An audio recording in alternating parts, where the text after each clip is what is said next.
আসসালামু আলাইকুম। চ্যাম্পিয়ন্স ট্রফির আপডেট নিয়ে আমি আব্দুল আল মুহিত আপনাদের সবাইকে স্বাগতম। চ্যাম্পিয়ন্স ট্রফিতে কিন্তু আসলে অস্ট্রেলিয়ার জন্য একটা বড় ধাক্কা অপেক্ষা করছে। ৬ বারের বিশ্ব চ্যাম্পিয়ন এখন পর্যন্ত কিন্তু তারা তাদের স্কোয়াডটা ঠিকমতো সাজাতে পারেনি। আসলে কথাটা কেন বললাম, তাদের রেগুলার ওপেনার প্যাট কামিন্স কিন্তু ইনজুরিতে, সেই সাথে জস হ্যাজেলউডও কিন্তু ইনজুরির সম্মুখীন হয়েছেন। মার্ক স্টয়নিক্স কিন্তু রিটায়ারমেন্টে চলে গেছেন। মিশেল মার্শকে তারা ইনজুরির জন্য পাচ্ছে না। ৪ জন জেনুইন পারফর্মার। আসলে অস্ট্রেলিয়ার কথা যদি আপনি বলেন, তারা ৬ বারে কিন্তু বিশ্ব চ্যাম্পিয়ন।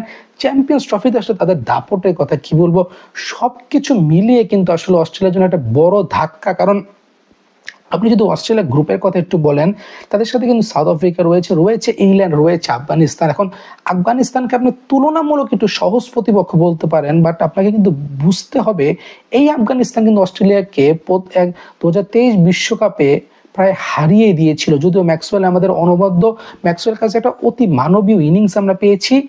তারপরে কথা যদি বলি, 2024-এর টি-20তে কিন্তু আফগানিস্তান অস্ট্রেলিয়াকে হারিয়ে দিয়েছে। সো আফগানিস্তানকে আমি তুলনামূলক সহজ হলেও তাদেরকে ছোট করে ধরবো না।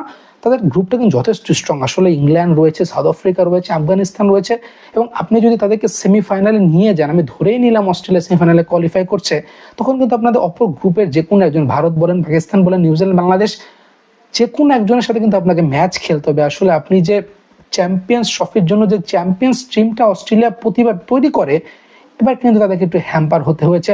আমি বিস্তারিত একটু আলোচনা করি। আসলে প্যাট কামিংস এবং হ্যাজেলউডের কথাটা এখানে কেন বললাম, প্যাট কামিংস এবং হ্যাজেলউড কিন্তু তারা বর্ডার গাভাস্কার ট্রফি, মানে ইন্ডিয়ার এগেনস্টে যে 5 ম্যাচ টেস্টে ছিল, সেই বর্ডার গাভাস্কার ট্রফিটাকে আসলে তারা খুবই সিরিয়াসভাবে নিয়েছে, এবং তাদের পারফরমেন্সটা, আমি যেটা ফিল করছি, তাদের পারফরমেন্সটা আসলে বর্ডার গাভাস্কার ট্রফিতে তারা সর্বোচ্চ দিয়ে চেষ্টা করেছে, এবং অ্যাজ এ রেজাল্ট তারা কিন্তু ফাইনালে কোয়ালিফাই হয়েছে।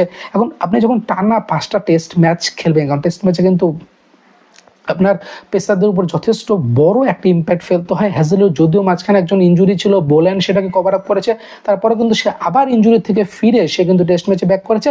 প্যাট কামিংস কিন্তু 5টা টেস্ট ম্যাচে খেলেছে। আসলে এখন সব কিছু মিলিয়ে আমার মনে হচ্ছে যে তারা একটু রিস্ক নিয়ে ফেলেছে। আসলে ওয়ার্কলোড ম্যানেজমেন্ট বলে একটা কথা রয়েছে, এবং পেস বলারদের জন্য কিন্তু সেটা সবচেয়ে গুরুত্বপূর্ণ একটা বিষয়। কারণ আপনি যখন একজন পেস বলারের উপর যে ওয়ার্কলোড ম্যানেজমেন্টটা থাকে, সেটা যদি আপনি ঠিকমতো মনিটর না করেন, তাহলে কিন্তু ইনজুরির প্রবণতাটা অনেক বেশি বেড়ে যায়।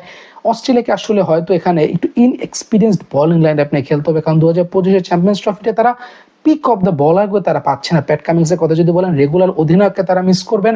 আপনি যদি জস হ্যাজেলউডের কথা বলেন, অস্ট্রেলিয়ার অন্যতম সেরা বলার মিচেল মার্শ এবং আমি স্টয়নিক্সের কথা বলতেছি, দুজন অলরাউন্ডার। আসলে মিডল অর্ডারটা কিন্তু কম্প্যাক্ট ছিল এই দুজনের উপর ভরসা করে। তারপরেও কিন্তু নামটা অস্ট্রেলিয়া, 6 বারে বিশ্ব চ্যাম্পিয়ন, চ্যাম্পিয়ন্স ট্রফিতে তাদের দাপট কিন্তু যথেষ্ট রয়েছে।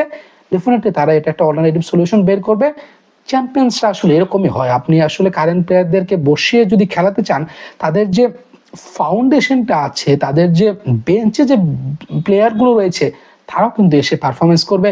অস্ট্রেলিয়া আসলে এখানে তাদের হাতে করার মতো কোনো অপশন নেই। চ্যাম্পিয়ন্স ট্রফির সামনে টাফ গ্রুপে তারা পড়েছে, কারণ সাউথ আফ্রিকা এবং ইংল্যান্ড, আফগানিস্তানের কথা আমি এর আগে বলেছি, সব কিছু মিলে আসলে অস্ট্রেলিয়ার জন্য একটু টাফ, বাট তারা কিন্তু চ্যাম্পিয়ন। আপনাদেরকে মনে রাখতে হবে, চ্যাম্পিয়নরা কিন্তু চ্যাম্পিয়নের মতো হয়, এবং আমি আশা করবো আসলে অস্ট্রেলিয়াদের কাছ থেকে আমরা সেই চ্যাম্পিয়ন পারফরমেন্সটা পাবো।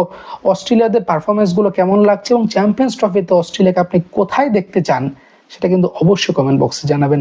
ধন্যবাদ।